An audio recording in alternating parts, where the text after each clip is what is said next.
Dankjewel. Dankjewel. This is my PowerPoint, okay? So here it is. Okay. Wow, what a light. Hi. Good. I would like to say good to see you, but I don't see you, right? Because the light's in my face. I see you. Very good.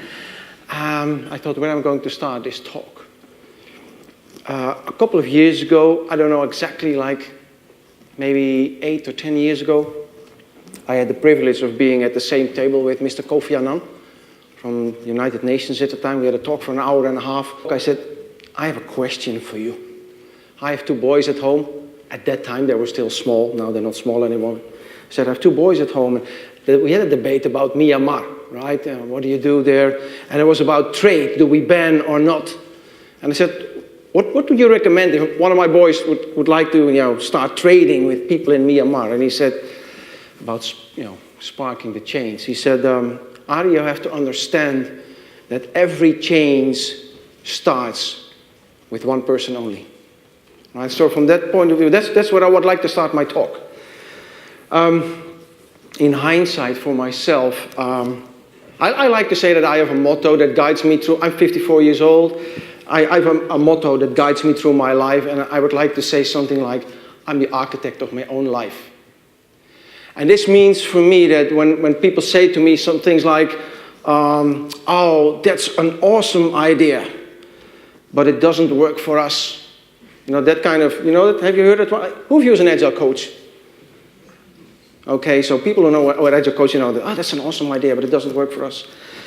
It means that they are, somewhere, maybe Jürgen, we need some gamification there, right? But that's the point. That's the point. I think anything can change as long as you want it yourself. So we can get on how do you want it yourself, right? But it starts with you. I noticed about change. I noticed in the program that it said beneath my name that I'm going to talk for 20 minutes about scaling Agile. I'm not. I'm sorry. I don't talk about scaling Agile. You know why? For me, scaling Agile is not a topic. Because scaling means you're going from small to very big. And I never did the small thing. It's in terms of always at least big teams like 40, 50, 70, 80 people, working together. That's for me working Agile. And the point is, if you are in your own little team working Agile, it can be fun. And you have benefits yourself, right? But in the end, I think if you work Agile together, what you do is you want to achieve a benefit for the greater good, for your organization, right? And it means you only get that if you do it together, because for me, Agile is about making sure that you deliver better business value earlier to the market with a better internal quality, right? That's what you want. Good, solid products, solutions, etc. And you only can do that if you do it all together. For example, if we talk about your new book, Jürgen, or games or apps, anything, you can make the software brilliantly in an Agile way. But the moment that you have the marketing and the legal checks and you're bringing it into market totally waterfall and not aligned, you're still late. You don't have the business benefits. So for me, in terms of, okay, what does it mean, scaling? I like to use the phrase integrated Agile. Whereas an organization, I cannot say corporate because it's also about NGOs or governmental organizations. But for me, it's about, making sure that you are doing this all together for the same purpose. We have new solutions, improved solutions, new products, better products. We want to bring them to the market earlier, right? Because, there's competition over there, people need it. But also we want to do it, with a better internal quality and a lot of, functional value in there. If you want to do it like this, it means that you have to bring in any kind of development everyone together. Now, I like to talk about this for hours, but I don't do it because I have only 16 minutes left. But if you take the old, traditional process, in my last waterfall project in 1994, we had the sequential approach, like an analysis and a functional design and a technical design, and then we had development and test and QA and operational check and pre-production, etc., right? And the point is, I don't know, whatever kind of checks you have down the waterfall line, the moment that those people who do a check somewhere down the line over there are not involved in your process, and you have done your work, you have an extra delay, because if someone does a check over here, it means that this person or this team or this group can say no. And if they say no, we have to go back, right? And that's what we don't want. That's not what we can afford ourselves anymore in this era of huge dynamics and change. So you have to understand that if you go in an agile way, what you want to do is you want to cut out delay. You want to have a fast time to market, as fast as possible, with a good, solid, functional and technical quality. It means that everyone in there should be involved. And that we really understand together that if we are working agile, we move away from silos, any silo, and we go into end-to-end delivery, right? So, in that short 2-week sprints, 3-week sprints, I don't know, but after those 2 weeks, ready for production. Potentially shippable product, remember? This means that anyone who is down the line, in the process of you and can say no to you, like test or the legal department, because if you have a new product in the market, you have to do a check, legal check. Anyone who can say stop to the team needs to be involved. And that's not scaling, because I can scale my ass off and still have a couple of teams checking the work after I'm done. It means you have to work integrated. And you move away from silos, from individual silos, to team delivery. In the end-to-end process, everyone is there. Everyone is working with you as one team, and you go to team delivery. That's what true Agile is all about, in my opinion. Because then you get the better business value with the huge internal quality faster to the market. That's what we want, right? Nothing else. But if you do it like, now I made my PowerPoint, but I have to be able to read it, right? Okay, so the point is, in this process of working, there are a couple of pitfalls. And the pitfalls is that, that we have those paradigms. A paradigm is a perception. We have those paradigms in our brains, and we think, oh, this is the way it has to be. So we have to shift paradigms, which is maybe about the most complex thing that we can do, because if you go into any kind of organization, paradigms are embedded in bureaucracy, decision-making processes, personal development plans, career paths, promotions, evaluation, rewarding, and your salary, right? So we have to break those kind of patterns. If you want to perceive it from that point of view, so what I said is, for me, scaling is not a topic. It's doing it all together, all disciplines together. So the legal and operations and the marketing and communication and the software development guys, anyone together in a 2-week sprint, delivering, done. That requires paradigms to be shifted on decision-making processes, for example, on acceptance, on empowerment, on mandates, etc. And we can talk about this easily. But the moment that we go into an organization and you want to go into an agile process, which are all those agile transformations, and I even, not so long ago, got a totally confused WhatsApp message from one of the coaches in the Netherlands. He said, I am at one of the governmental organizations in the Netherlands. They have an agile sort of meetup internally, and I was invited. And they were very proud that they were able to implement agile without changing the organization. That hurts. Right? That's bad. Okay, so the point is, if you want to have better business value earlier to the market with a better internal quality, what you want to do is cut out delay. So you bring in all the disciplines that have a say in the product or the solution together in one team. Also, we talk in Agile about multidisciplinary people, because in the past, people worked in silos. I am the senior business analyst. I'm working for 23 years in this company. You know that one? And yeah, sorry, it's great, awesome that you are a senior business analyst. But by the way, from now on, you have to do a little bit of testing again, and you have to write stories and maybe do some code again, because it helps. Because if I get stuck, maybe you can help me to, instead of stop starting, start finishing. It means that if you work like this, really, profiles of people change. And one of the things that confuses me all the time is that people are taking roles in an agile team as a personal position. I'm Scrum Master. Or I'm Senior Scrum Master. And I think, okay, so the only thing you do is you're bringing in another silo. Because what happens if you're the senior scrum master of whatever team and you're on holiday? What happens? Someone has to take over your tasks and responsibilities.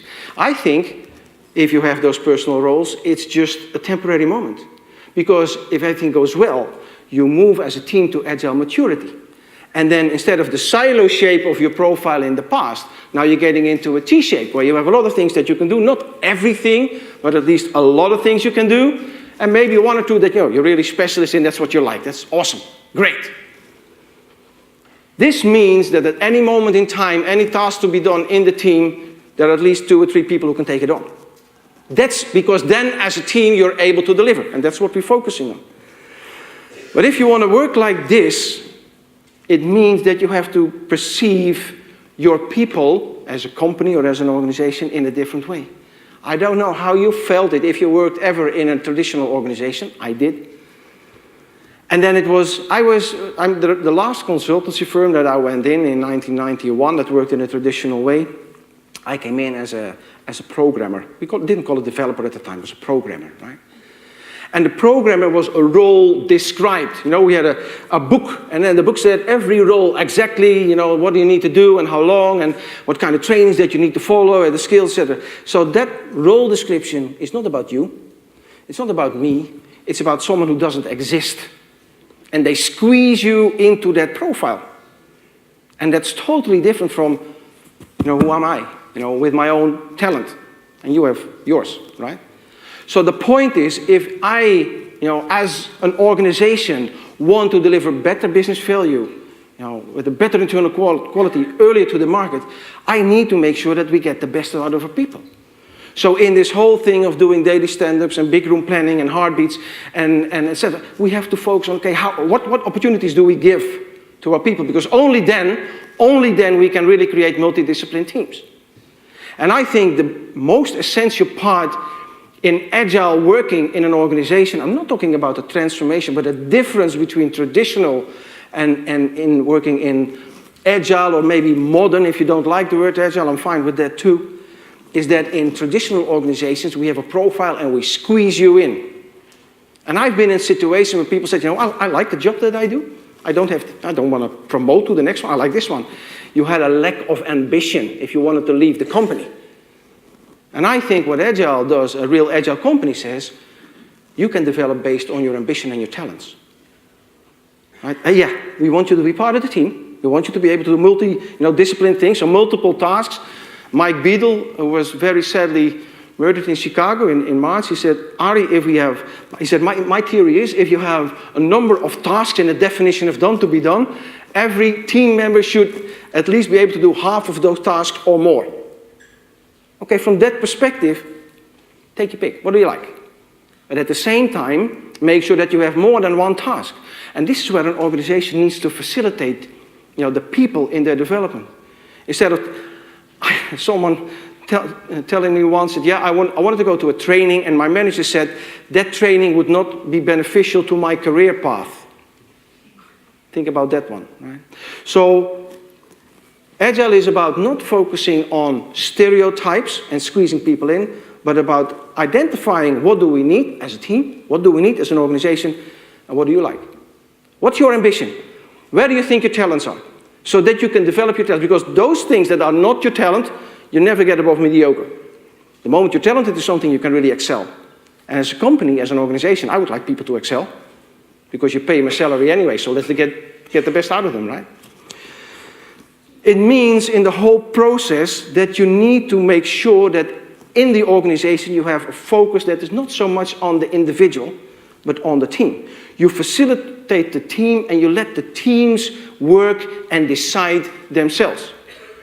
And in that team, there might be, we are a team now, and there might be a retrospective, and we decide together that as a group, we need some extra knowledge, so we get a training. But maybe you decide in the retro, hey, I would like to have, the extra skill of slicing user stories, I don't know, something like this. And then you get it, because you said you like it, and maybe next time it's you that you like.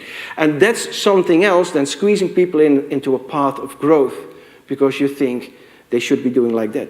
Or blocking people in making a career move because there's no space, in the next level or the next role. I've been in situations where they said, yeah, we would like to promote you, but there are already enough people in the organization, I see you nodding, right? In that position, so yeah, I'm sorry, there's no space. So this is idiocy. You like it, you're good at it, but hey, sorry.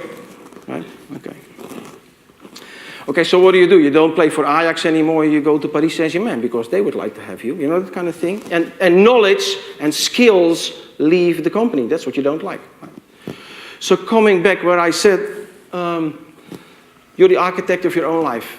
And I'm not talking about diseases and that kind of thing, but in general, in business, in processes, in life, happiness, it's up to you. You make your decision.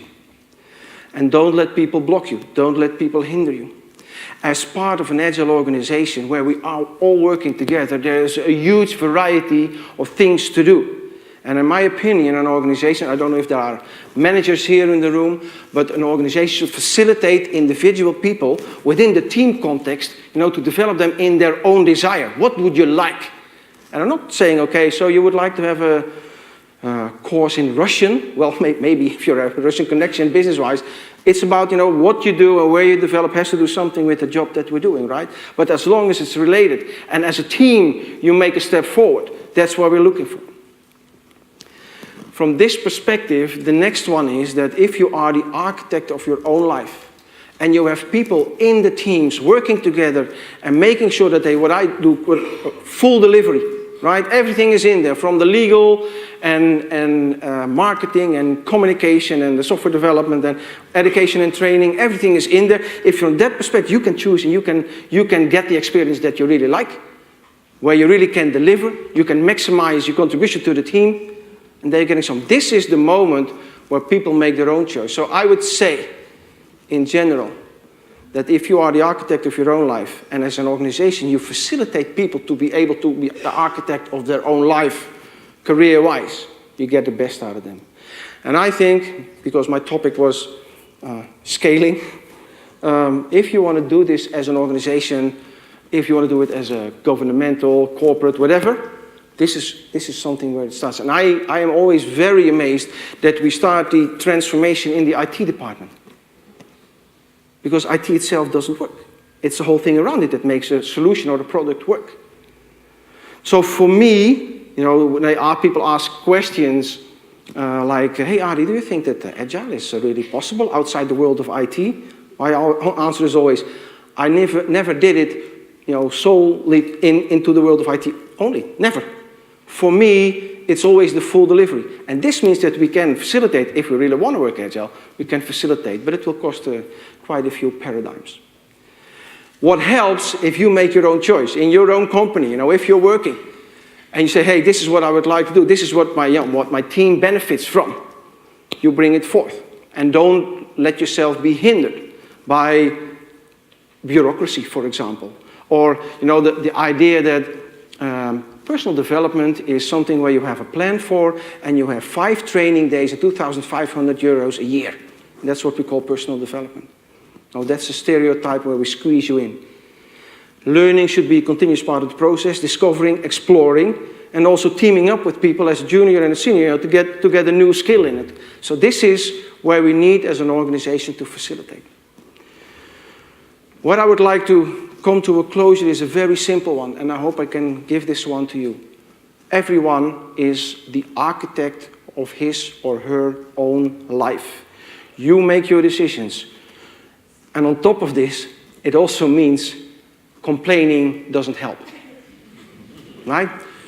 So either you accept and shut up, or you change, and if change is possible, you move. Right?